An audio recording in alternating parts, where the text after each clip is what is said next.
I am Amrita and I am pursuing my third year in BPA Carnatic Vocal. It is said in our scriptures that the highest knowledge is the knowledge of the Atman. Sri Krishna calls the supreme knowledge as Rajaguhya, the highest secret among all secrets, which is hidden deep within each of us. Through Karma Yoga, Dhyana Yoga, and Upasana, Krishna slowly prepares Arjuna to receive the sovereign science of the self. God incarnates time and again in human form to uplift mankind. This is because we easily get connected to Him when He is in the form of a human. Imagine a being with 4 hands and 10 heads. Will we have love for Him or will there be fear? We would surely be terrified, right? Hence, when God takes up the most pleasing form, which is that of a human, we can relate to Him in a better way. But Krishna warns that just because He is like us, we must not get deluded into thinking that He is one amongst us. Avajananti mam mudha manushim tanumashritam param bhava majananto mama bhuta maheshwaram, says Krishna. We have our Sadguru who talks, walks and behaves just like us. He's amidst us, but let us never forget who He really is. In order to truly understand Him, we must become Him. And for this, Krishna once again shows the way to worship Him with incessant, steadfast devotion or Nityayukta Upasana in order to reach Him. We shall now chant the important verses of chapter 9. Sai Ram.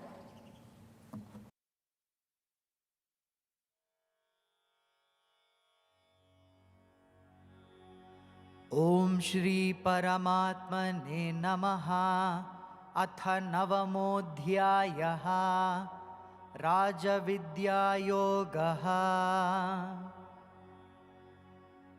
Shri Bhagavanu Vacha Idantu Te Guhyatamam Pravakshyamyanasuyave Jnanam Vijnana Sahitam Yajñātvā mokṣyase shubhāt Raja Vidya Raja Guhyam Pavitramidamuttamam Pratyakshāvagaman dharmyam Susukham kartumavyayam Maya tatamidam sarvam Jagadavyaktamurtina Matsthani sarvabhutani Nachahanteshvavasthitaha Nacha matsthani bhutani Pashyame yogamaishwaram Bhutabhrinnacha bhutastho Mamatma bhuta bhavanaha Sarva bhutani kaunteya Prakritim yanti mamikam Kalpakshaye punastani Kalpadau visrjamyaham Prakritim svamavashtabhya Visrjami punah punaha Bhutagramamimam kritsnam Avasham prakritervashat Nacha mantani karmani Nibadhnanti dhananjaya Udasina vadasinam Asaktanteshu karmasu Mayadhyakshena prakritihi Suyate sacharacharam Hetunanena kaunteya Jagadviparivartate Avajananti mam mudha Manushintanumashritam Param bhavamajananto Mama bhuta maheshwaram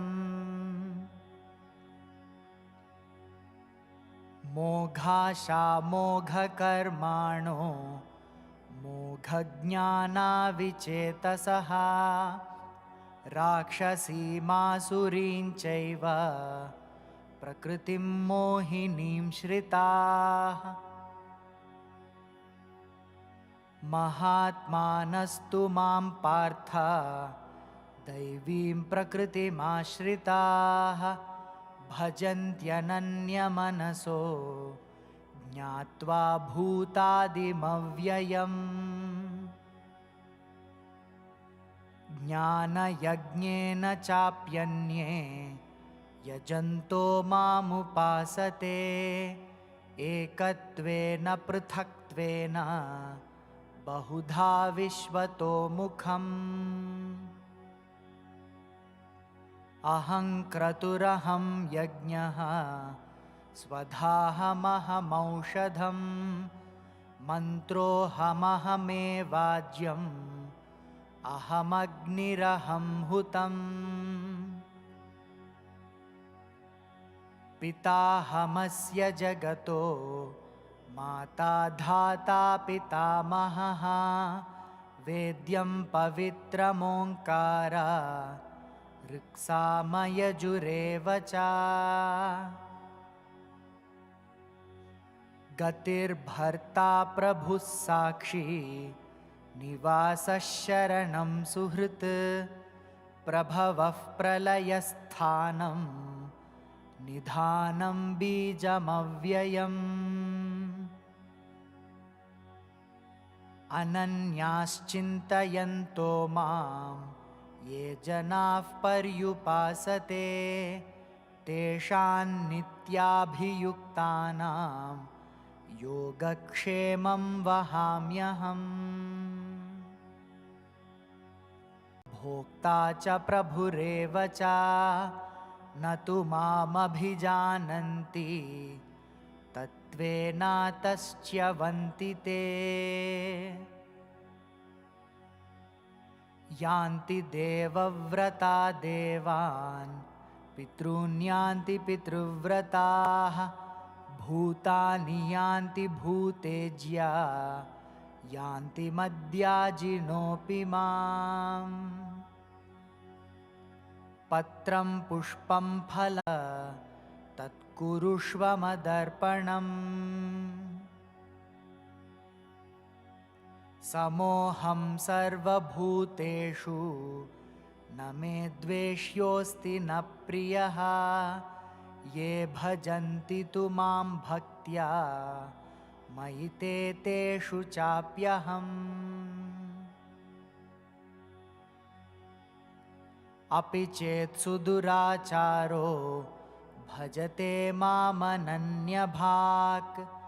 साधुरेव समन्तव्यः सम्यग्व्यवसितो हि सः क्षिप्रं भवति धर्मात्मा शश्वच्छान्तिं निगच्छति कौन्तेय प्रहिजानीहि न मे भक्तः प्रणश्यति मन्मना भव मद्भक्तो मद्याजी मान्नमस्कुरु मामे वैष्यसि युक्तैवम् आत्मानं मत्परायणः ॐ तत्सत् इति श्रीमद्भगवद्गीतासु उपनिषत्सु ब्रह्मविद्यायां योगशास्त्रे श्रीकृष्णार्जुनसंवादे राजविद्यायोगो नाम नवमोऽध्यायः श्रीकृष्णार्पणमस्तु।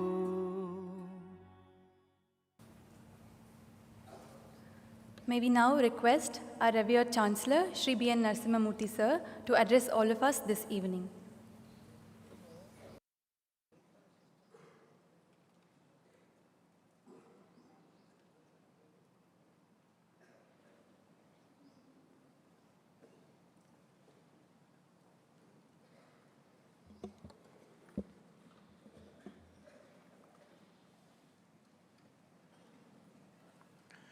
Dearest Sadguru, brothers and sisters, very dear students, boys and girls. On this evening, I would like to focus on what is Dvaita Bhakti, what is Vishishtadvaita Bhakti, and what is Advaita Bhakti. The basics of the three schools of philosophy, Dvaita, Vishishtadvaita, and Advaita, to sum up very briefly. Dvaita philosophy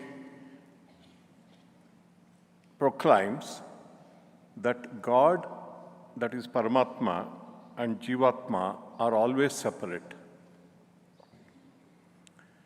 The concept of moksha in Dvaita philosophy is that the devotee, when he attains moksha, he goes to the abode of the Lord, say Vaikunta, and stays there forever as an individual being. There is no question of Jivatma merging with the Paramatma. See, that is the basic concept of Dvaita. In Vishishtadvaita, they believe that as long as the devotee does not attain moksha, he is separate from Paramatma. And once he attains moksha, he merges in the Paramatma. And finally, coming to Advaita, there are no two. Even now, though by delusion and ignorance, we think that there are two different things, Paramatma and Jivatma, and there is this universe with so many wonderful phenomena and very, very mystifying phenomena. The truth is that even now, there is only one. We have to get over the avarana, the ignorance that I am different from God. Even as it is, I am God, you are God. That is why there is a very beautiful collection of, very well-marshaled collection of Ramana Maharshi's teachings by one David Godman. The title of the book is Be As You Are. Be as you are. You have nothing to attain. You are already that. Learn to be as you are. So these are the basic concepts. And now coming to Bhakti, how do we practice the three kinds of Bhakti? The first is definitely the highest form of Bhakti. There are nine ways of devotion. Navavidha Bhakti. The ultimate is Atma Nivedanam. You start with Archanam, Vandanam, and Kirtanam. First start with Kirtanam and all that. And finally, the zenith of this kind of bhakti is complete surrender to the divine. Whatever happens, everything happens by the divine will. Therefore, the Jivatma or the devotee does not have any worry, any problem, any anxiety of any kind, and leads an absolutely blissful and joyful life. And even Vishishtadvaita insists on this kind of surrender. In fact, Ramanujacharya, who propounded this philosophy of Vishishtadvaita, is known to be the reincarnation of Lakshmana, who had so completely surrendered to Rama. And there also it is surrender only, but you believe that now only I am separate. Now I am separate from God.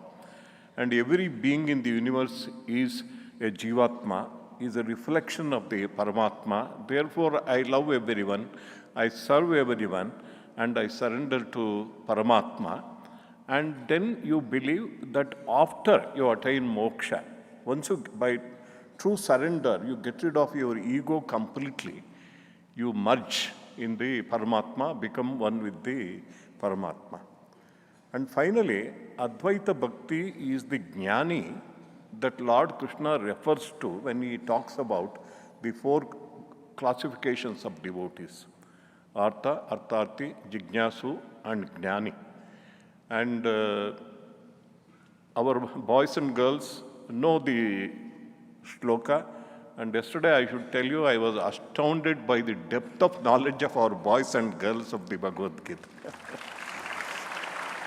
Not only the students on the stage who participated in the quiz, even the audience, the boys and girls and even elders, there was such wonderful participation, which, very rarely you see in a quiz on Bhagavad Gita. I have myself participated in many such quiz competitions, beginning with Bhagavan Sri Sathya Sai Baba. I will tell you, I've never seen such a group of students, hundreds of them, having such wonderful knowledge. And the quote,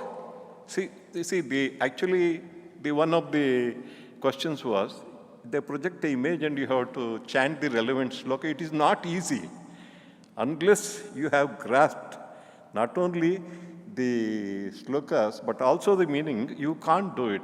My hearty compliments to all the students. Only possibly, Swami has also told the quiz masters and the technical support team that you could do it a slightly better way so that there is more participation from the audience. For example, dumb charades. Acting out a shloka in dumb charades, I tell you, it is definitely not easy, but at least out of 5 groups, 3 groups succeeded. But what was happening, the audience were not able to see how the particular team member was trying to demonstrate that shloka. Suppose, we have a slightly, also Sadguru told them, you study how the best kinds of quiz programs are conducted anywhere, and let us emulate those technical support and even quiz masters. But it is so very wonderful. Chaturvida bhajante mam. If I just say, all the boys and girls will chant. The 4 kinds of devotees, he talks about Artha, Artharthi, Jignasu and Jnani. The kind of Jnani that Krishna talks about is a Advaita Bhakta. Who is an Advaita Bhakta? Swami himself has given the example of a great example of Prahalada. He was a Jnani. See, there was an Artha who came to Lord among the child devotees, boy devotees. The Artha was Markandeya because he was mortally afraid of death. He took shelter with Lord Ishvara and he gave him eternal life. He was an Artha. And another was an Artharthi, that is Dhruva. Dhruva was an Artharthi. His only desire as a child was that his father or his stepmother did not allow him to sit on the lap of his father, who was the king Uttanapada, because she wanted her son to sit on the lap. Therefore, the only desire Dhruva was, I want to sit on the lap. He is an Artharthi. Therefore, he took shelter with Lord Vishnu, all that story you know. And then there is a Jignasu in Nachiketa. That is, he wanted to know the truth. The kind of determination in the Kathopanishad which Sadguru has elaborated upon is something very, very, very high, I would say, even for people like us. That kind of determination. He was ready to give up anything and everything for the sake of knowing the truth, knowing the Atma, knowing the secret of death, and what happens to a person, Jivatma, after death. And Prahalada is the example of the Advaita Bhakta. What does it mean? He sees nothing but God anywhere, everywhere. And an elephant comes to step on him. He is not afraid. He is not afraid. He bows down, says, Lord, you have come to me. So the elephant will not harm him. When a cobra was put on his neck, or when a flower garland turned into cobra, or even his father, he wanted him to be bitten by a cobra and he wanted him to die. He was not afraid of the cobra because everywhere, all the time, he saw only God and nothing else. See, that is in simple, very briefly, that is the difference between the 3 kinds of bhaktas. With these words, I conclude with Swami's permission. I also want to compliment a team of our alumna and alumni. This morning, while Swami inaugurated the office block, newly renovated office block, he told them, see, in Premamrutham, we are discussing Karma Yoga, Jnana Karma Sannyasa Yoga and Karma Sannyasa Yoga, but its practice is happening here. With Sadguru's inspiration, such groups, it's not only in the office, so many departments, not only in Muddenahalli, so many campuses, so many hospitals, so many countries, such selfless people, because as Sadguru said, it is selflessness which is the essence of Karma Yoga, and that is happening. I want to mention, because all of you know that 15 books were released by Sadguru on the Guru Purnima evening. Be good, say good, do good. I was going through those 15 books. I was really amazed by the quality of content, appropriate illustrations, and excellent design. Then I wanted to know who are the people who put that content together. No name is there. No name. There is absolutely no name. Only they have offered their gratitude to Sadguru and two people, outsiders, who helped them. None of the team members who came up on the stage for the release of book, none of their names are there. I was really astounded. That is excellent practice of Karma Yoga. Excellent practice. And they really they deserve a very big applause, that team. And this content, these books are special. We do have many books on value education. These are special because very structured approach to values education and universal. There is no mention of religion, there is no mention of spirituality, purely values, illustrations, examples, stories, and practical dialogues in daily life. And also, with Sadguru's inspiration, all these books are freely available as PDF on our website. Anywhere, the teachers who are interested in values education, anywhere in the world, they can download, print, do whatever it is. Suppose some corporate had brought out these books, I am sure with good marketing, they would have made quite a lot of money. But here, that purpose is not there. The team is selfless, the purpose is selfless, and it is my appeal to all our administrators in all the campuses and even teachers. When somebody asks you about value education, you can say, this is freely available. You can take any of the 15 books. You can teach your students. It's a wonderful contribution. Once again, I congratulate them and conclude and pray to Sadguru for his enlightenment on the Rajavidya Raja Guhya Yoga and also to answer our questions. Thank you very much.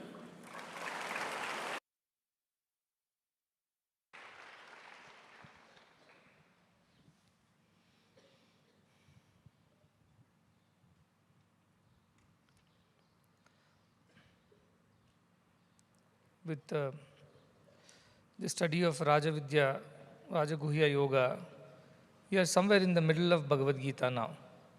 Halfway through, you can think like that. And it's time to take stock whether the purpose for which Bhagavad Gita is being studied, is that purpose being fulfilled? We talked about Bhagavad Gita being the essence of all Upanishads.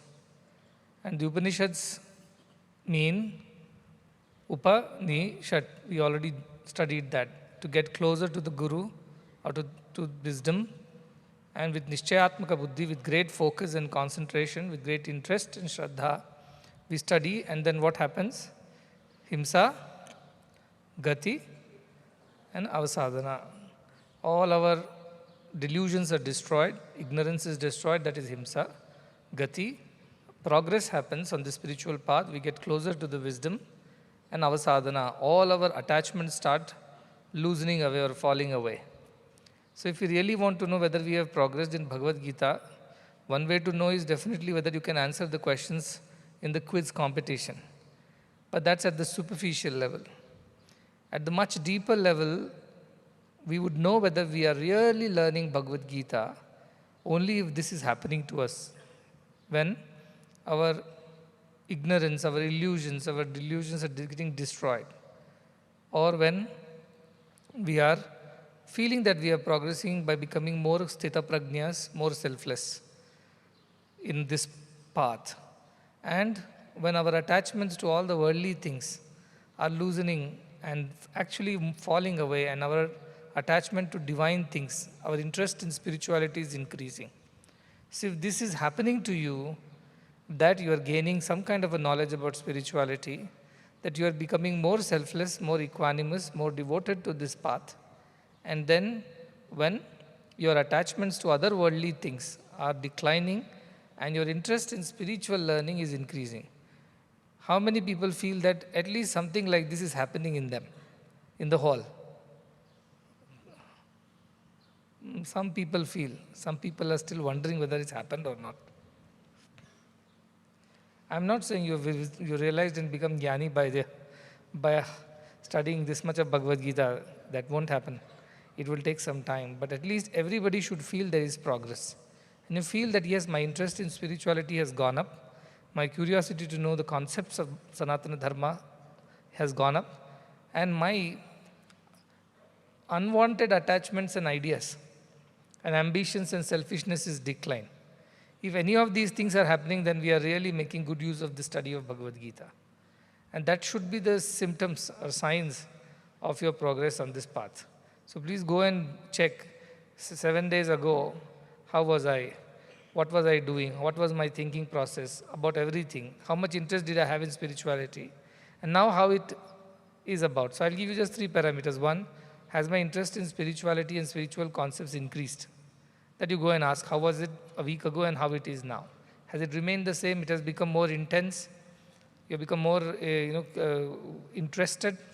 If yes, then that is one criteria. The second criteria, then, my selfishness has diminished.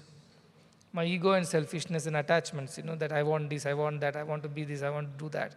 And generally thinking only about myself more than others. Has that it decreased or increased? That is second thing you can check when you go back to your this thing. And third, I would say, is whether my general tendency to remain peaceful in all situations.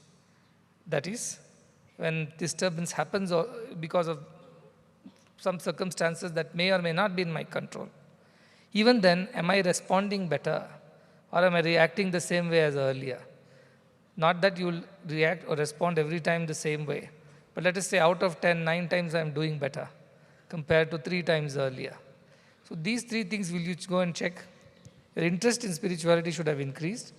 2, your selflessness should have increased. You become more kind and loving and less selfish. And 3, your general ability to remain equanimous or peaceful despite whatever situation should have increased. So these 3 things you go and check for yourself, and then you'll know whether you're really progressing on this path. Somebody asked me, Swami, how much more I have to evolve spiritually? I said, let me look at you, how far you have reached and how much spirituality is there in you. So your spirituality is now till your stomach, it has to increase till your head. Spirituality doesn't work like that. How much have you eaten? Is your hunger satisfied? Can I tell you, or you need to know by yourself? You will know when you have eaten enough. You know, yes, my hunger is satisfied, I do not need to eat more. Likewise, whether I have grown spiritually, whether I have become more selfless, whether my selfishness is diminished, and whether I am becoming more equanimous, that is something that you would know from within. Of course, people can also feel it when they are around you. But largely, it is your own understanding of yourself that will tell you how far you have come on this path. So already we are halfway through Bhagavad Gita, and at least some of these Upanishadic ideas should start manifesting in our daily lives. Not just theoretically, you remember all the shlokas, you can recognize things. You can fill in the blanks and stuff like that. Not like that. That also is happening, that is good, but more deeply, whether internally you are progressing or not, please go and check for yourself, because that is something no quiz competition can tell you. That is something no examination can give you the results of it. It is something that you would know from within, and eventually the society will also come to know about it. Why? Because they will see the way you behave and conduct yourself, and they will know something has changed in this person. Person has become better. So that is something that you have to check for yourself. So please keep doing that self-audit as you progress on this path. This chapter of Raja Vidya Yoga is very, very beautiful chapter. At the same time, quite a heavy chapter in terms of its Advaitic thought. Krishna is an Advaitin. All throughout you can see that is how he started off like that. And he keeps on saying, I am only everything, everything is in me. Yet I am not in anything and nothing is in me. This is how he starts this chapter. And that's why he tells Arjuna, he wants to draw Arjuna's attention. What does he say? I am going to tell you a very, very big secret. The moment you want to go and disturb anybody's peace, what do you want to do? You go and tell, I know a secret. Especially on the ladies' side. I'm told they can't keep secrets. I don't know. They can. But the idea is that when you know a secret, you want to share with whom? You want to share with your closest confidant. You want to share with your closest friend. You don't go and say, here is a secret, I want to shout out in the mic. No. You want to call your closest friend amongst all the people in the class and tell, you know what? This is a secret I want to share with you. We feel happy sharing secrets with those whom we really, really care for and we love and we want to have friends with. So we want to be friends with. So that is how Krishna and Arjuna's relationship is. And he says, I will tell you the secret because you are Anasuya. Anasuya means you will not find faults with my telling you this. You will trust me, you will believe me, you won't doubt me. I know, because you are so dear to me, we are such good friends. And whatever I say, you will believe. Even if it's unbelievable things, also you will believe because my friend told me, I believe my friend.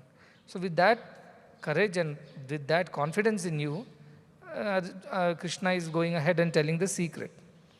And what is the secret? He says it is also a secret which is an open secret. Everybody knows it. In the sense, this is something that is experiential. It's not something that you cannot understand. It is dharmyam. It is what will put you on the righteous path. It is susukham. It is very easy. Though it's a very supreme secret, or very, king of all knowledge, royal knowledge, they say. This uppermost, supreme-most knowledge. Yet it is very easy to understand, he tells to Arjuna. And you can experience this knowledge. It is not something which is beyond your comprehension. Also it is dharmyam, which is what going to put you on the right path, help you to always take the right decisions and do the right things. Because remember, Arjuna has to take a decision of fighting the war. And finally he says, Kartum avyayam. Once you learn this, you will never forget it. This knowledge will always remain with you. Tejasvina madhitamastu. It will remain with you in your intellect, in your being. This knowledge will never be lost to you. So let us learn about this secret, and that is Raja Vidya, Rajaguhya Yoga.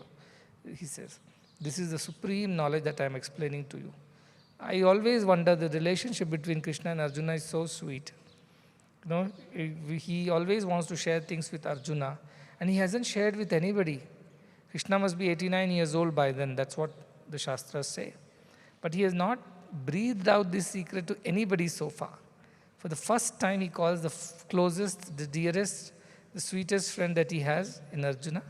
And he tells him, here, I want to tell you something very, very important, very secretive. And then he goes on to explain what is that true secret and who can attain it, who cannot. The biggest qualification of Arjuna is that he's Anasuya. He doesn't judge Krishna. He doesn't question Krishna. He doesn't doubt what Krishna says. He trusts Krishna. He doesn't find faults with Krishna's ways or things. He's so very devoted to Krishna. He loves Krishna so much. And that is why he says, this knowledge can be very confusing. There could be a lot of controversy and contradictions to this. Many people may or may not believe in what I'm saying, and they may find faults with it. But you will not do so. Therefore, I'm telling this to you. So this is the context in which this is being told. Why I said Krishna uses the word Anasuya? Because what he tells is Advaita philosophy. Advaita is one of the school of thoughts, as just now Narasimhamurthy said. 3 schools of thoughts are there in India, largely, in our Hindu and Sanathana Dharma ways. One is Advaita. Advaita means no two, there is only one. Then there is Vishishta Advaita. Yes, there are no two, there is only one, but how they are two or how they are one, there is a special way they are like that. That is how Vishishta Advaita comes into picture. And the third is Dvaita. Dvaita means there are two. There is no doubt there are two. So the moment Krishna is saying, Anasuya, Arjuna, you are Anasuya, you will not find fault with my Advaita thinking. Because the moment an Advaitin enters the hall where there are Dvaitins and Vishishta Dvaitins, you can expect the third world war over there. And there have been fights about which is right of all the three philosophies. As Narasimhamurtiji said, the first philosophy, Dvaita, says, I am devotee, you are God. You are somewhere there, I am somewhere here. At best, I can be devoted to you, I can worship you, and only wish that you will grant me your grace. And when I die, please come receive my soul and keep me with you. I want to enjoy your Sannidhi wherever you stay. So we have lot of lokas, Brahma lokas are there, like that Vaikuntha lokas is there. Kailasha, in the sense, not the physical Kailasha, but there is a Kailasha loka. So there are various planes of existence. Again, it becomes too much for small children. But you understand that somewhere Sri Krishna is residing even today, somewhere Sri Rama is residing. That is the belief of Advaita Bhakta, the one who believes there are two. I am devotee and there is God. So that person is super convinced that I can never become God. God is different, I am different. We are like oil and water. We can come together, we cannot become one. So this is the idea of Dvaita Bhakti, and lot of Dvaita Bhaktis, especially from Madhvacharya, who was the proponent of this Dvaita Bhakti, he was very, very forceful in saying that the only way we can enjoy this Bhakti is to believe that I am different from God, because then we are able to love the God that we want to love. If we become one, whom do I love? So, but this is the best Bhakti, because we can love somebody who is separate other than us. And of course, he's so powerful, so beautiful, so very, full of beautiful qualities. Daivi gunas, I can never match up to him or her, whichever way. So this is how Dvaita Bhakti has always been proposed and propagated by Madhvacharya and his disciples and this whole line of thought. So then this also led to a lot of controversies and issues, because people said, my God is better than your God, so my Bhakti is superior than your Bhakti. Then there were fights. The ones who worshipped Shiva, the Shaivites, they went and killed the Vaishnavites. The Vaishnavites fought with Shaivites. This has been going on in our country, even because of this idea that there are two and there is not one. So then naturally one is superior, my God is superior, your God is inferior. How can you tell that Shiva only is Vishnu and Vishnu only is Shiva? If you tell that, then the whole Dvaita philosophy is broken. Everything is separate for them. This God is separate and I am the devotee of this God. So this went on for quite some time. Lot of people tried to bring sense to the people who were having, but the next answer came from Ramanujacharya, who said, no, we are not Dvaita Bhaktas, we are Vishishta Dvaita Bhaktas. What is Vishishta Dvaita? It does not believe that I am equal to God. How can I equate myself with God? That is blasphemy. Like most of the religions also say it's blasphemous to say, you are God. That's wrong, they say. So what are you? I am the spark of that same divinity. The quality is the same, but the quantity is different. The God in its supremost form is huge, like a massive, intense divine being. And I am just a small spark, a speck of that. So I have that divinity in me, but not equal to that God. I can't say I am Shiva, I am Vishnu, I am this. That is not possible for me. But yes, is there that Shiva Tattva in me? Yes. In some way that Shiva in my heart resides. Therefore, I am a part and parcel of the divinity. Otherwise, I am not divine. I am not equal to divine. That's how Vishishta Advaitas say. And they have the philosophy that when they die, they need to attain moksha. Only then they will be able to merge in God's feet. So that is the idea of Vishishta Advaita Bhaktas. That finally I must do devotion to my Lord, and knowing that there is a possibility for me to merge in that Lord, like a drop of water falls in the bucket of water, becomes one with the bucket of water. Like that, I am only a small drop of water. My God is like the ocean. So that is the idea. And I can reach Him at the end if I do all right things in my life. So that is the kind of Vishishta Advaita Bhakti, which sounded a slightly better thing than simply Dvaita Bhakti. And the last one is Advaita Bhakti. Advaita means there are no two. I and my God are one in quantity, quality, in everything. Then becomes an issue. Quality of divinity within you and God is same. I can still accept that. Quantity, you are equal to that. Show me your powers.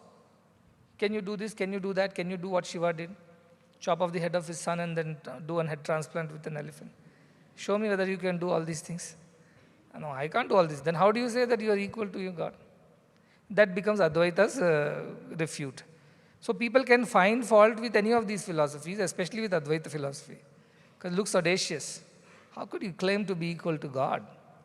That is the problem with Advaita. But our Shankaracharya ji, who is the proponent of Advaita philosophy, he came forward and said how we are same and how we are different. And he tried to satisfy the people who were fighting or who were arguing against the Advaita thought. And he tried to tell them how we are same and how we are different. So you did not say you are totally wrong, I am totally wrong. He said that there is a way to understand Advaita which satisfies everybody. And that Advaita philosophy is what Sri Krishna is telling here when he says that I am the one permeating everything. Everything is in me. I am in everything. Everything is in me. Yet I am not anything and nothing is me. This is how you understand that shloka. If you understand very literally shloka means I am in everything and everything is in me, yet I am not in anything and nothing is in me. This is the literal meaning of the shloka. How do you understand this shloka? Somebody has asked me, that's why I am replying with great detail. Did you do the videos this morning of this particular thing? Yeah, if you have done that, then there is an example of the snake and the rope. This is how Shankaracharya explains. So Shankaracharya simply says, this whole Jagat and the Jiva. There are Jiva, Jagat and Ishvara. Ishvara is the ultimate supreme God or the divinity which permeates everything. We discussed yesterday that energy, the conscious energy that permeates all is that Ishvara. Then Jagat, all that we see around us, the trees, the buildings, the air, water, earth, fire, sky, everything, all this is Jagat. And then there is Jiva, that is that spark of divinity which is within me, the same as Vishishta Advaita, which also says there is Jiva. There is a spark of divinity, but Jiva and Brahma are not equal, this says. And Shankaracharya says, Jivo Brahma ima. There is equality between the Jiva and the Brahma. How? He says like that. Then he explains that what happens is that when you go in the night and dark, when there is darkness, there is this rope lying on the road somewhere, somebody dropped it. But from far when you see what happens to you, you get shocked. You feel that this is a snake. That happens many times. Immediately you pause and check whether it's snake or not. For that moment, now go back to that moment. Okay, how many of you have experienced this rope and snake in your real life? How many of you, just lift your hand. I have experienced that I misunderstood a rope to be a snake and got scared for that moment. Some of you have understood, right? So now thing is that I can give other examples also, but let me explain the technical example that is there in Advaita. It's called Rajju Sarpa Nyaya. Now what does it do? You go, you see there is a rope there is a snake on the road and you tell your friend, wait, there is a snake. But the friend says, is it really snake? Because it is not moving, it is steady, it is that way only. So they start analyzing. And then what happens? You go and throw some light on that. Your friend gets a torch and puts the light on that rope and realize, no, it is not a snake, it is only a rope. This happens to us. If it has not happened also, it may happen to you at some point in time. Or you another object, not rope, then something else, you will misunderstand as something else because of darkness. Now when you put light on that, it is the same rope which is now totally known to you and you are no more afraid. Now go back to the first instance when you saw the rope as the snake. Now what all are there at that point of time according to you? According to you, there is only one snake over there. Isn't it? That is what you thought. So in your mind, what did you see? A snake. Actually, what is lying there? A rope. This is very clear. There is no confusion about it. Now, can I say, when you thought there is a snake, the snake was in the rope? Can I say that? Because, see, you don't go and, after you put the torch, don't go by that. First instance was what? There was a snake over there. So I can say, without the rope, could you have seen that imaginary snake? Not possible. If there was no rope, you wouldn't have seen the snake at all. You saw the snake because the rope was lying there on the road. So you can say your imagination of snake was dependent on the existence of the rope on the ground. This is very clear? If there was no rope in the first place, where is the question of you seeing the snake? So the first thing Krishna says is that I am in all and everything is in me. How? Imagine Krishna to be the rope for now and everything else to be the snake. Now everything else is visible to us only because Krishna is there. The snake is visible to us only because rope is there. Is that clear? If I remove the rope, there is no snake also. You will simply walk your way without any fear. So you see this Jagat, the entire world, because of the power that Sri Krishna is, or the consciousness is. So rope is equal to consciousness or God, snake is equal to everything else in the world. This equation you keep in your mind, okay? Don't lose this. So only when rope is there can you see the snake. So we can say in a way that snake is because of the rope. But is rope because of the snake? Actually, because there is no snake, how can rope be because of snake? But when you go back to your first impression, you saw snake, and that happened only because of rope. But eventually when you put the light, you realize there is no snake, only the rope. Now rope is happening to you, earlier snake was happening to you. When there was darkness, snake happened to you. When light was put on, rope happened to you. But between the snake and rope, which is real? Rope is real, snake is not real. This is the idea of Shankaracharya. All this world you experience because of God. But when you gain wisdom, you realize actually this world does not exist, only God exists. World is an illusion. It happened to appear to be existing, just like the snake happened to appear to be existing. But if you think thoroughly and deeply, you will realize that there was no snake in the first place. Likewise, this Jagat is just an illusion, it does not exist. Now this is Advaita. It's very powerful but very difficult to accept. Because I can feel my hands, legs, everything. I am real. I can feel the table, chair and food and sleep. I am real. Any experience that we go through in life feels real. Your sadness is real. Your happiness is real. And you are telling me all this is unreal, only Krishna is real, who is unaffected by it. Now this is not acceptable, you will say. Because it is what my experience is with my mind and senses. My daily experience in the life is different from what you are saying. You are saying only God exists, I do not exist, as this body, mind, emotions, feelings, thoughts, these do not exist. Truly. Only God exists who is absolutely peaceful. The rope is absolutely peaceful. But if you imagine the rope is a snake, then how many attributes you can give to the snake? It's a poisonous snake, it's a rat snake, or it is a one particular species. Its color, you can imagine a color of that snake. You can imagine the intensity of its poisonousness. You can imagine the species that it comes from. And so many things you can imagine around that imaginary snake and make a big list of it. If somebody is a zoology student who is interested in snakes, he can give you a whole encyclopedia you can open and say, its venom is like this, its teeth like that. I think this is a viper. Somebody says, no, that's a cobra. You can go on imagining everything about a snake and write books after books about it, about a snake which never existed. Like that, this world, we are going on discussing this world on and on and on. Your problem, my problem, his sorrow, our happiness. On and on and on we are discussing, but actually this world does not exist to us. Shankaracharya says it's an imagination. So now you have to think like this. When Krishna says, I permeate everything. So the rope only is permeating the entire imaginary snake, right? The snake is as long as the rope, as fat as the rope. It cannot be fatter or longer than or shorter than the rope, isn't it? Your imaginary snake. So Krishna says in the entire snake that you imagine, it is only the rope that exists. Like in the entire world you imagine, it is I, consciousness alone that exists. That is the first thing. Now he says, I am in the snake or whatever, I am in the world. The world is in me. Correct. When you thought it was a snake, where was the snake? Snake was in the rope only. You didn't see the rope, you saw the snake. So he says, that way world is in me. I am in the world how? Like the rope, like the snake is in, like the rope is in the snake. I means Krishna, world means Jagat.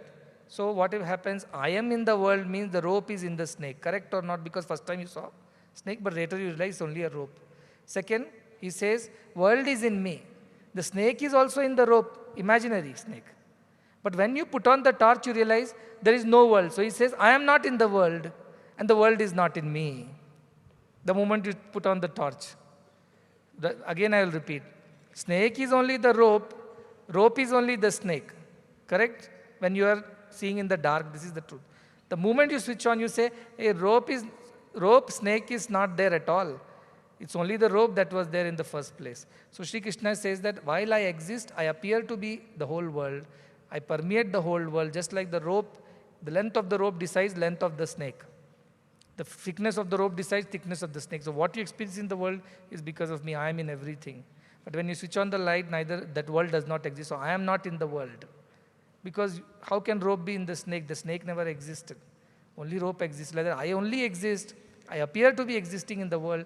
The world appears to be existing in me. But the only truth is that I alone exist. That is the Advaita philosophy. Now, it's very difficult to grasp it because you will think, I feel my body and senses, emotions, my relations, my achievements, my failures, successes. How can you say all this did not exist? But let me ask you, when you imagine that snake was there, did you experience fear or not? Did you experience fear? Was that fear real? Real. You felt the fear in your heart. You stopped. You thought, my God, there is a snake. You got afraid. That felt real. But was it true fear? No. Once you know it, there was no snake, where's the fear? Likewise, we feel all emotions in the world. Sorrow, happiness, pleasures, pains, love, hatred, everything. Just like we felt the fear when we imagined there was a snake. We imagine the world is real, our relations are real, our everything, achievements are real, and then we start emoting, we start reacting to all that. But the moment we put on the torch of Bhagavad Gita wisdom, and we realize there is only rope, there is only consciousness, only Krishna, the world is only an imagination, all our emotions also disappear. But those who do not understand this, they continue to get afraid of the snake, which never existed, because they don't have light to put on and see what's going on. So continuously they live, there is a snake near my house, there is a snake near my house. They'll go on imagining that and suffering. And some people who are extra curious, they'll do a research on the snake also, as I mentioned. The scientists who are going on doing research about the world, what are they doing actually? They're trying to find the details of the snake that never exists. And some fools are so arrogant that they don't want to accept Advaita. You put on the torch and show there is only a rope, there is no snake. They'll say, I can't be wrong. I saw the snake. I'm sure it went into the Gurukulam hostel. There was no snake. I'm showing you it is rope. You are showing now, but earlier I saw the snake. I can't be wrong. I'm a scientist after all. I got a Nobel Prize. I can't be wrong. So they'll go on arguing. That is why Krishna said, Arjuna, I will tell you this because you are Anasuya. You are not going to find faults with me. You are not going to ask, but Krishna this, but Krishna that. You are not going to argue unnecessarily with you. You will say, yes, Krishna, you alone exist. The world does not exist.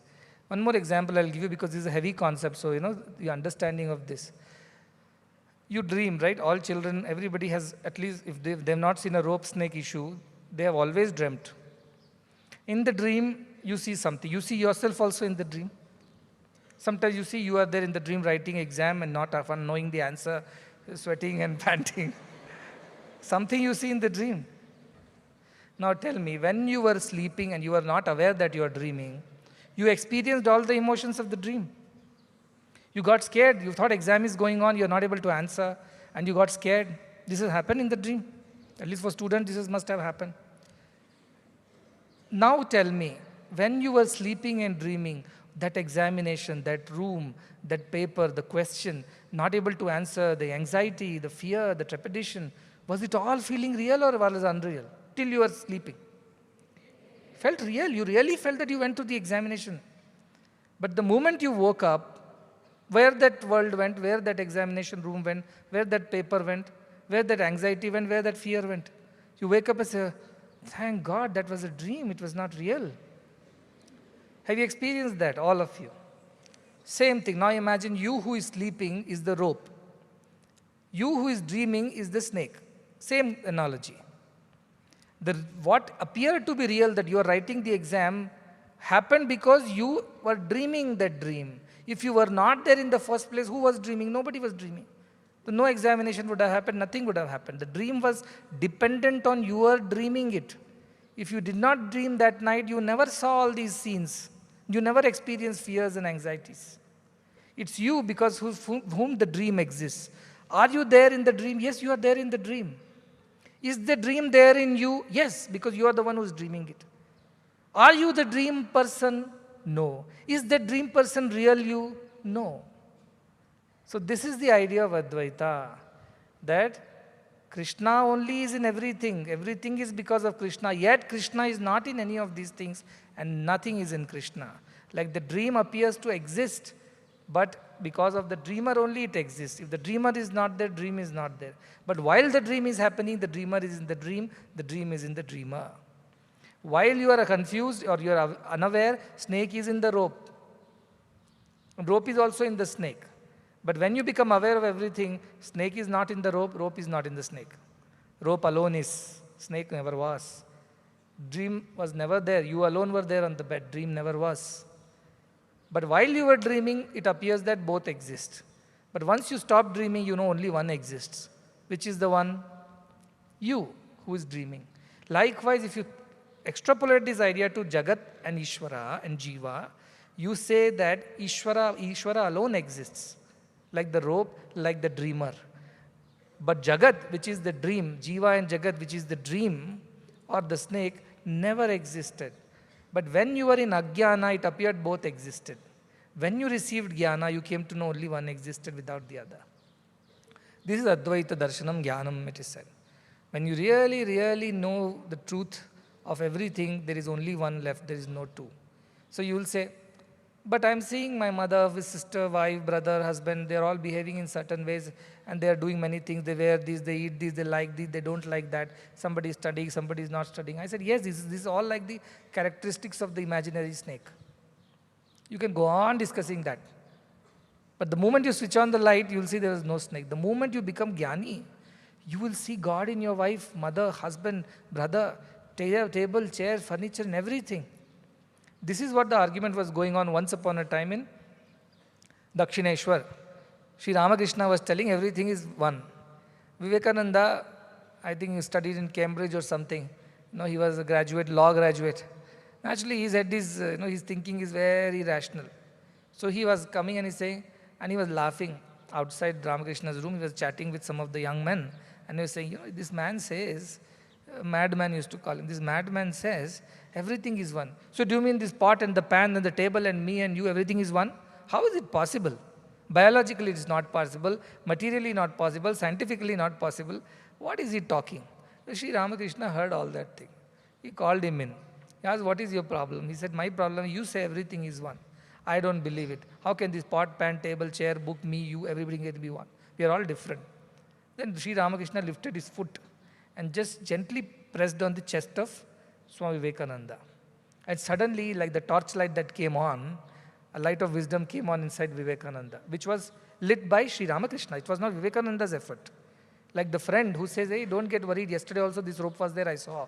It is not snake. Don't worry. Here, torchlight on, and you see there, thank you very much. Now I am not afraid. Likewise, Sri Ramakrishna switched on this jnana inside Vivekananda. And then what happened?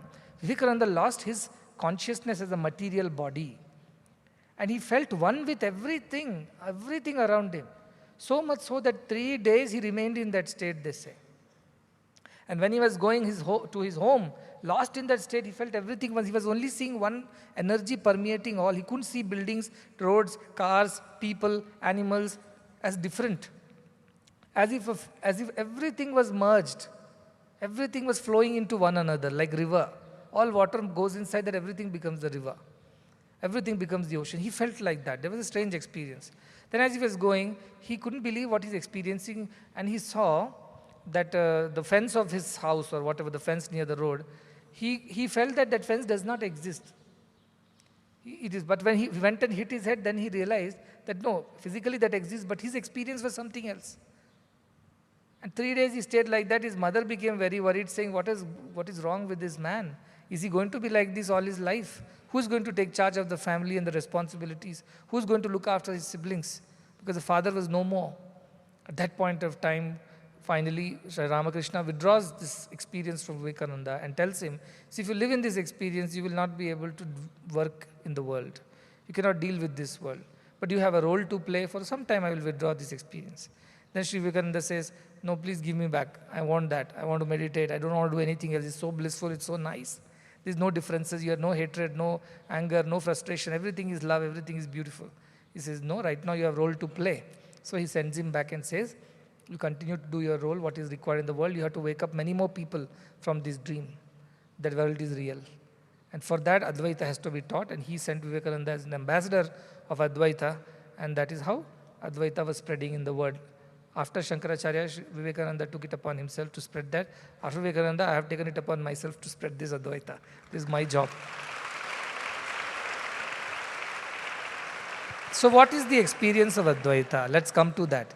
Are we all going to become like Vivekananda, who loses everything and goes bouncing and bumping into everything that comes in his way? Are we going to be like that? Or what is our Advaita? So I tell, when you become an Advaitin, it's not that you will really feel I'm one with the table, chair and everything. That was one experience.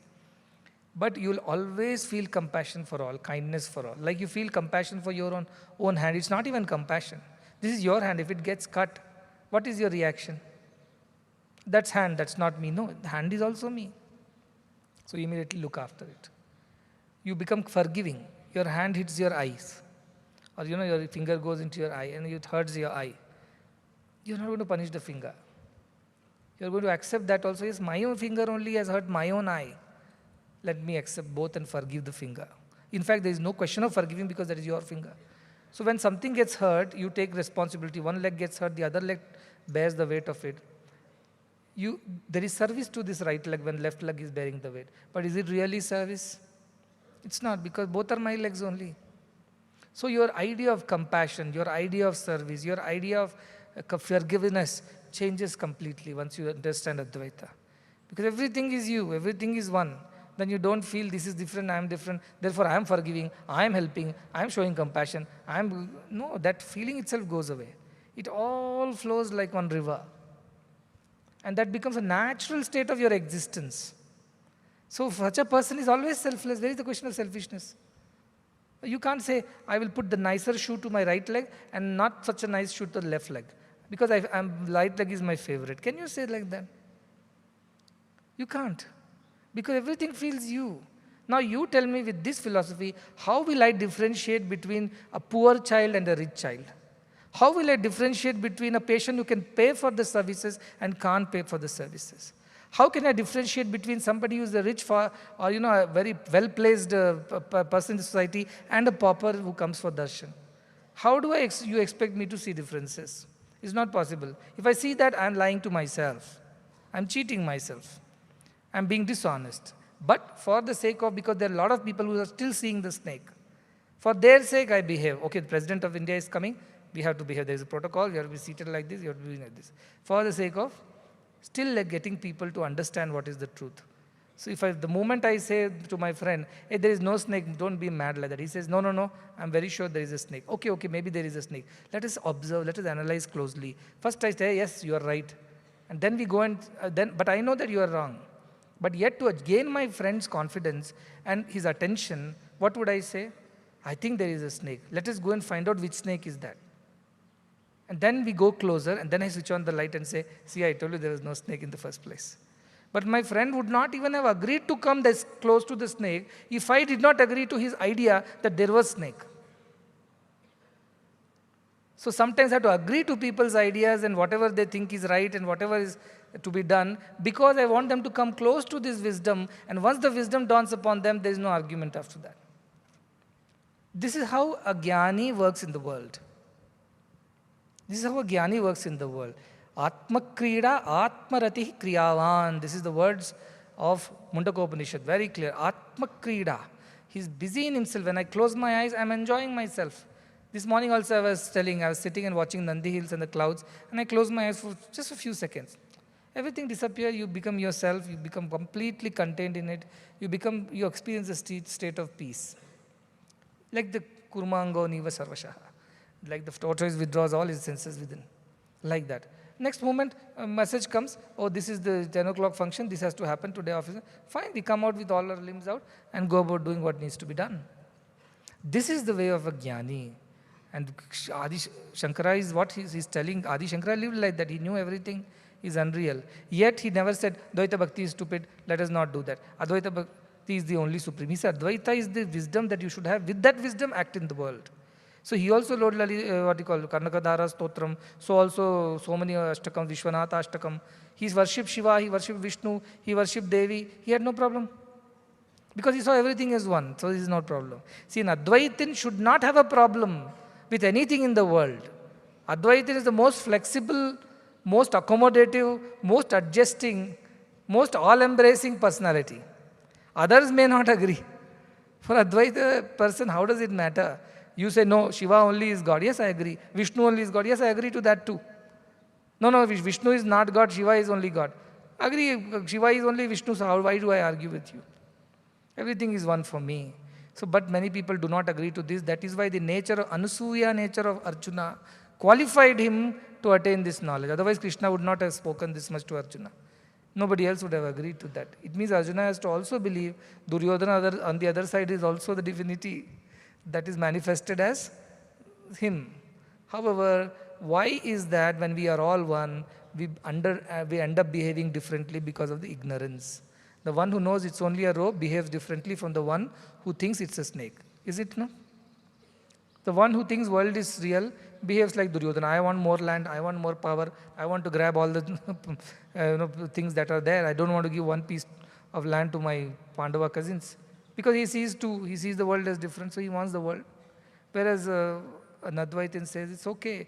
Krishna says, yes, everything is illusion, but for the sake of dharma, behave, act in this world. That's all. For the sake of dharma, you do. For the sake of dharma. The president, the prime minister, the pauper, the peasant, all are one to me. But for the sake of dharma, how we should be in the world, I have to teach others, I have to bring them close to me, I have to show them how it is done. And therefore, I have to behave accordingly. Like I have to win my friend's confidence, or at least take him along. For what sake? To remove the fear in him, unnecessary fear.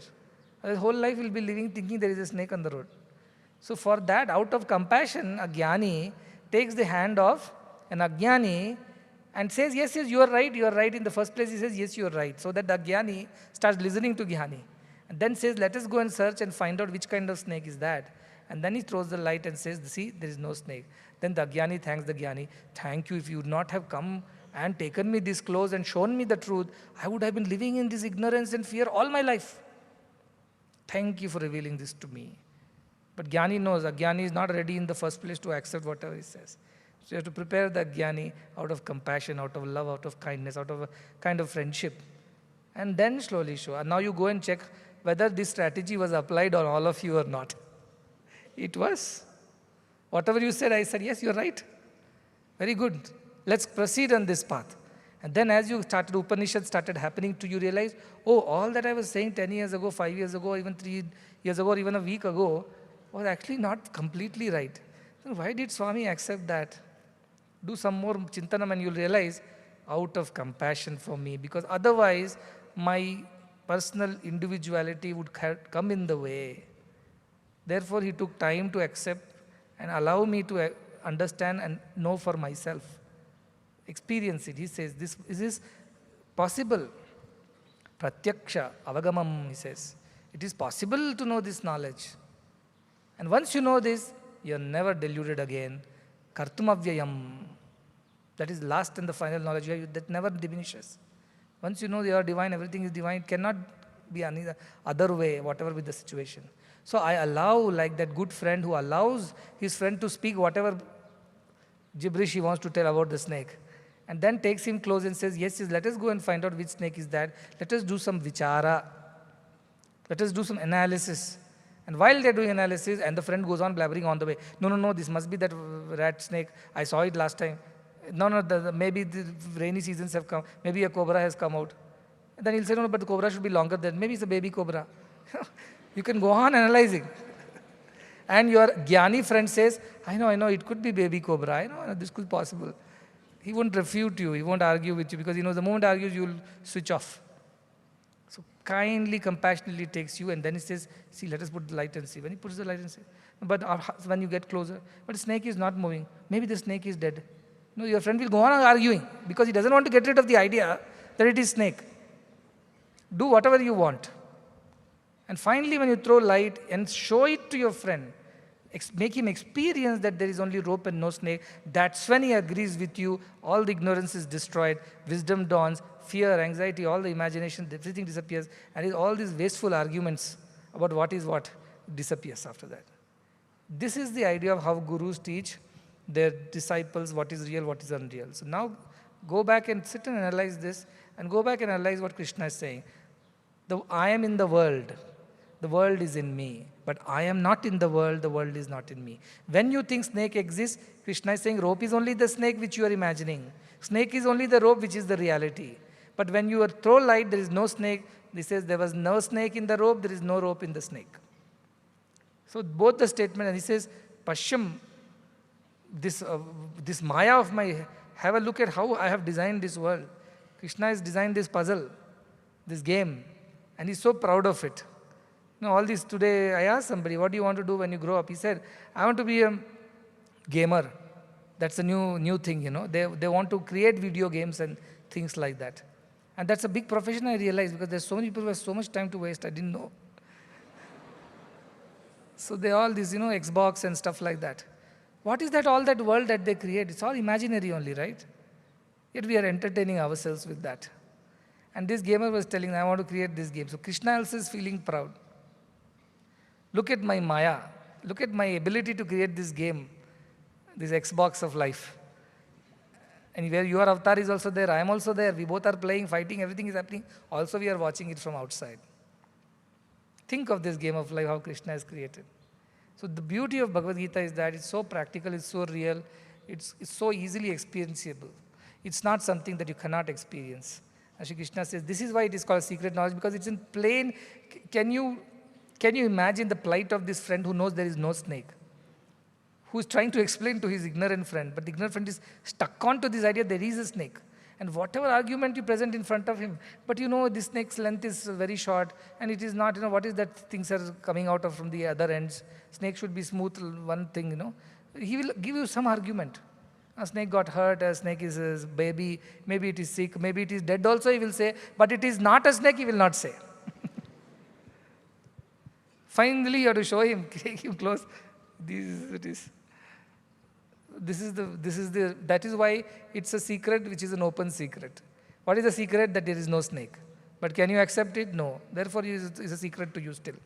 So it's an open thing. Anybody who can go and see, it's a rope and not a snake, it's an open thing. Yet for this friend who is ignorant, seems like a secret because he can't understand. But Arjuna is not like that. Arjuna is not like this adamant, foolish friend. Come what may, he will still argue for whatever he thinks is right. Arjuna is Anasuya. He agrees to what Krishna says. Even if he doesn't understand, he says, Krishna, if you're saying, I'm sure this is right. How? I'll figure it out. I'll work on it. I'll understand. So this is why Advaita is one of the most powerful philosophies. The way to unite the world and make everybody love each other and not harm each other is only through Advaita. Any other route will not serve the purpose. It can take you to some extent.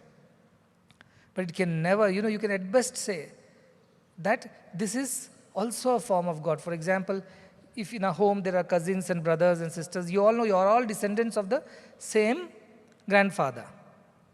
So you can at best feel a little bit of nice feelings for each other, saying that, he's also the same, my grandfather only gave birth, is the lineage of my grandfather, that is my cousin, this is my brother, this is my, all these things. So to that extent you feel good about each other, but still you fight.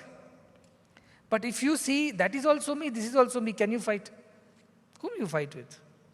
So Vishisht Advaita is like, you are the descendants of the same grandfather. At best you share some genes in common, some background, but still you are prone to fighting, because there is difference. Whereas Advaita does not give you scope for any difference, so there is no question of you arguing on this. But you don't believe it's Advaita because you don't believe that snake does not exist. Then you need a guru and a jnani who has experienced that, who has experienced this before, and therefore such a jnani can throw light on this subject and make you understand this is real. Now how do you experience this in your daily life as you go? Believe first. Everything starts with belief. You believe everything is divine. Everyone is divine, despite of whatever shortcomings they have. You continuously think it is true, it is true. My guru said, scripture said, it is true.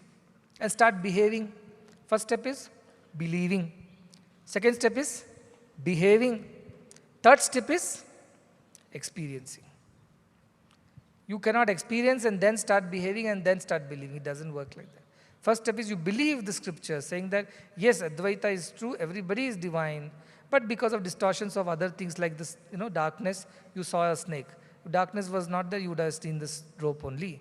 Like that, there is a darkness of ignorance in all of us that we are different from each other. So first step is believe what the scriptures are saying, what Sri Krishna is saying, be Anasuya.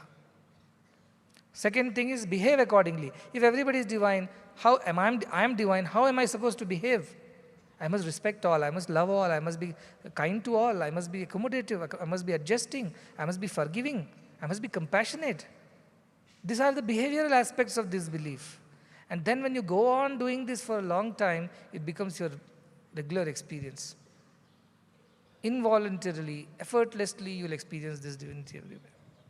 And that's the end of our journey. That is moksha. That is the ultimate wisdom. So this is just one topic. There are very beautiful shlokas in this. I always love some of these shlokas. Krishna is so kind and always accommodative because he is an Advaita Jnani. That's why Krishna is so kind and accommodative. That's why he has so much of patience with Arjuna, who still is adamant that there is a snake over there. And Krishna is so kind. No, don't worry, you are not killing anybody. There is nobody to be killed. It's like, I want to kill that snake today. There's no snake. I'm going to kill my grandfather and uncle and cousins and my whatever gurus. Krishna says, whom are you killing? The one who thinks that he kills and the one who thinks he is killed, both don't know the truth, he says. So one who thinks I'm going to kill that snake is ignorant because there was no snake in the first place. So like that, he says, all these names and forms are like the characters in the dream, which seem to be real, but they are not real. The reality is that the dreamer or God alone is real, who is dreaming this whole thing. So our scriptures say, and even Shankaracharya says, Kastvam koyam kutamayatah kame janani kome tatah iti parabhavaya sarvamasaram vishwam tyakta swapna vicharam. Says, who are you, who am I, who is mother, who is father? In this birth, all this is there. Next birth, who knows who we are going to be? The mother may become the father, father may become the son, son may become the daughter. Don't know. So all this is essenceless. There is no great depth in this, like a dream. Vishwam tyaktva. Therefore, give up this pursuit of this world. Give the pursuit of that imaginary snake. Give the pursuit of the dream exam. It is not real. And live in that thought, yet behave according to this knowledge. Behave according to this knowledge. It means you will not get too attached to anything. Can you ever get attached to the person who you saw in the dream, to the bungalow you saw in the dream, to the objects you saw in the dream? You can never. When you wake up, even if I want it, I can't get it because that was all in the dream. It's not real.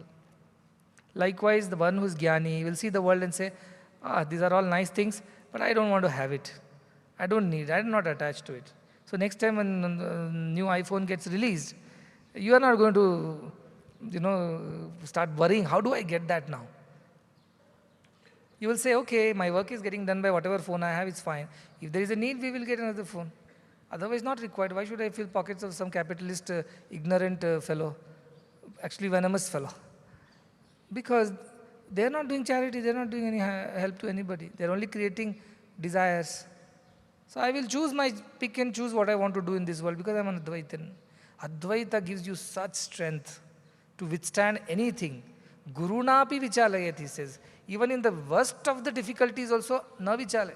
He doesn't move. He doesn't get disturbed. He remains equanimous because he is Advaitan. This is possible only for Advaita, to be like this. You may argue Dvaita also can do that, who is completely surrendered to the divine, who accepts whatever comes his way. Yes, possible for Dvaita also. But most possible for Advaita.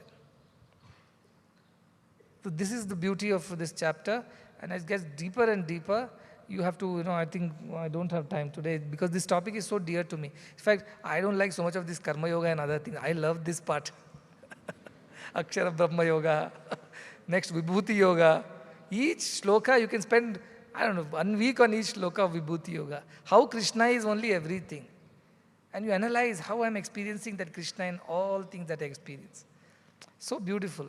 And why is Krishna doing all this for Arjuna or for all of us? Because Sri Krishna wants Arjuna to develop absolute commitment, obedient and convenient devotion to Sri Krishna. Unless you know the value of things, how will you develop love for anything? When you know what is the value of some person or something, then you have respect and you give attention to that. So Sri Krishna is trying to explain his glory or divine glory to Arjuna so that Arjuna develops the deep interest and love for divine and accordingly behaves. So he's just trying to attract him with many, many virtues and qualities of the divinity so that Arjuna develops deep interest in all that. Like all these children, when they had come, they knew nothing about me. They thought, some Guruji is there and some Matha is there and something is going on. They have plenty of money, they don't know where to splurge. I'm giving everything free. Many people think, like Navodaya is there, Kittur Rani Channamma is there, some Atal Bihari Vajpayee schools are there, like that Sainik schools are there, like that Satya Sai schools are there. Many people come with this image and impression. They don't know anything about us. When they start living here, week after week, they start learning who Guruji is, what is going on over here, what is the philosophy, why we are doing. Slowly they understand the value of everything over here. What happens then? They develop love for me. That is because they have understood the value of what is going on. That is what Krishna is doing. He's trying to make Arjuna develop love for the highest form of divinity, which is Advaita, which is the ultimate source of all, by going on glorifying that divinity, going on explaining to him what it is. So this is how you develop love for God, by spending your time, your energies, your attention on God. Then God's nature reveals to you. So believe in these truths of the scripture, test it out, no problem. Then behave accordingly and finally experience it. Shastra Pramana, Tarkavadam, Svanubhava, 3 steps are there. Believe in the scriptures, take the truth, then argue it out, try to experience, experiment it, that is the Tarkavada. And finally, experience it. So you believe now that everything is divine, that is your belief, that is Shastra Pramana, you got it. Second part is you experiment it by behaving accordingly and see whether you really experience that oneness, love, kindness, compassion, selflessness spontaneously when you believe this. And you start behaving and like this, you will ultimately end up with the experience. So this is very important. That's why Shraddha, again go back to the value of Shraddha. Without Shraddha, you can't learn anything. And in this case, Anusuya, whatever Shri Krishna says is right. As they say, the rule is, boss is always right. The second rule is, whenever you feel boss is wrong, go back to the first rule. So Krishna is always right. And if you think Krishna is not right, go back and refer to the first rule. That Krishna will always be right. I may not be able to understand. Today, I don't think I have time for questions and answers, but this is a very beautiful part of Bhagavad Gita. Coming chapters also are going to be very beautiful. Vibhuti Yoga is coming, all this, Then comes, Vishwadu Rupa Darshana Yoga will come.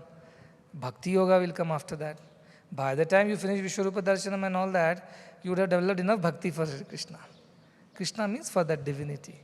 How beautifully this whole subject, the pedagogy, the curriculum, whatever, how slowly and steadily Krishna is teaching. So by the time you come to Bhakti Yoga, you would have really developed a lot of love. Unfortunately, most of them develop love for only Krishna because they think Krishna is the one who told all these things. And all the devotees of Krishna, they really make it so big and loud. That Shri Krishna is the ultimate and nothing beyond him and things like that, which is fine. But then they themselves are refuting what Shri Krishna is saying. That I am nothing but everything. I am all. So love me, worship me as all. And the best way of doing is that, best way to love God is to love all, serve all. So that is how it should turn out to be for us. Are we not doing that here?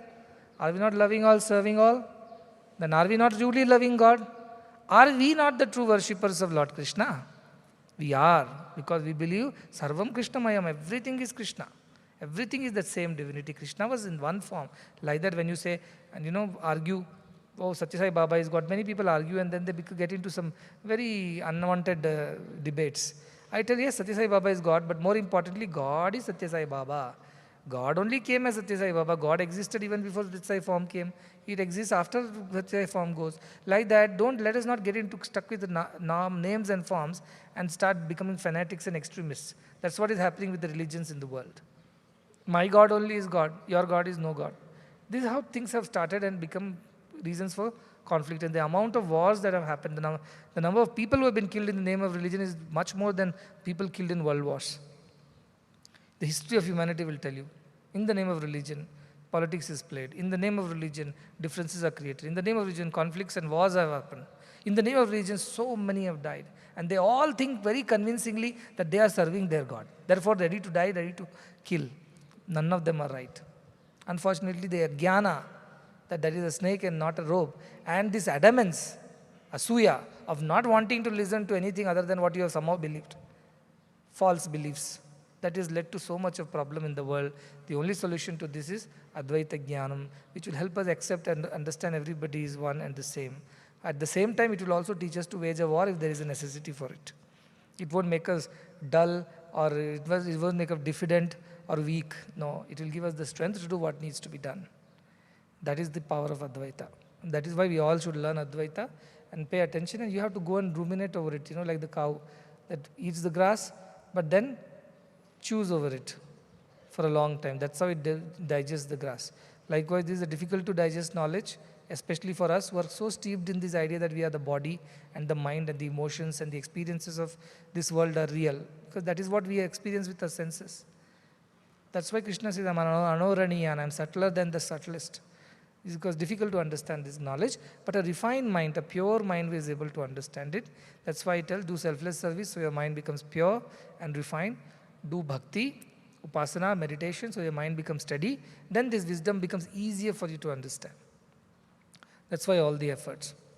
I will talk to you tomorrow again, and then we will see if we can answer some of the questions tomorrow. But think this as one of the questions. How is Krishna everything? How everything is Krishna? Yet Krishna is not anything and nothing is Krishna. This is the question. To this long an answer.